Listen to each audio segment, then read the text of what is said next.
நம்பிக்கையோடு வாழ்வோம். அன்பார்ந்தவர்களே, 2 கழுதைகள் சிறு வயதிலேயே நல்ல நண்பர்களாக இருந்து வந்தன. சற்று வளர்ந்ததும் அவை இரண்டும் வெவ்வேறு இடங்களுக்கு சென்று வாழ்ந்து வந்தன. பல ஆண்டுகளாக ஒருவரை ஒருவர் சந்தித்துக் கொள்ளாமல் இருந்த நிலையில் ஒரு நாள் இரண்டும் எதிர்பாராத விதமாக சந்தித்துக் கொண்டன. பல நாட்களுக்கு பிறகு சந்திக்கும் மகிழ்ச்சியில் பல விஷயங்களை பேசிக் கொண்டன. அந்த 2 கழுதைகளில் ஒன்று மிகவும் இளைத்து காணப்பட்டது. ஏன் அதிகமாக இளைத்து சோர்வாக காணப்படுகிறாய் என்று கேட்டது இன்னொரு கழுதை. எனது எஜமானன் எனக்கு அதிக வேலைகள் தருகிறான், சரியாக சாப்பாடு தருவதில்லை, அதிக பொதியை என் முதுகில் சுமத்துகிறான், என்னை அடித்து உதைத்து சித்திரவதை செய்கிறான் என்றது. ஏன் இன்னும் அவனிடத்தில் தொடர்ந்து வேலை பார்க்கிறாய்?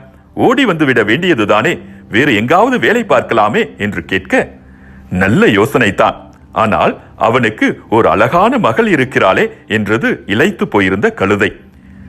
அந்த பெண்ணை பற்றி ஏன் கவலைப்படுகிறாய்? இல்லை, அவள் தவறுகள் செய்கிற போது, என் எஜமானன் அவளை கண்டிக்கிற போது என்னை சுட்டிக்காட்டி, இந்த கழுதைக்குத்தான் உன்னை கட்டி வைக்கப் போகிறேன் என்று கூறுவான். அப்படி ஒரு வாய்ப்பு ஒரு நாள் வராதா என்றுதான் பல்லை கடித்துக் கொண்டு கஷ்டங்களை தாங்கிக் கொண்டிருக்கிறேன் என்றது. அன்பார்ந்தவர்களே, இயேசு அவரை நோக்கி, இயலுமானாலா? நம்புகிறவருக்கு எல்லாம் நிகழும் என்றார். மார்க்கு நற்செய்தி 9ஆம் அதிகாரம் 23வது இறைவசனம். நம் வாழ்வில் எல்லாம் மாறிவிடும், ஆனால் அவை ஒரே நாளில் மாறிவிடாது.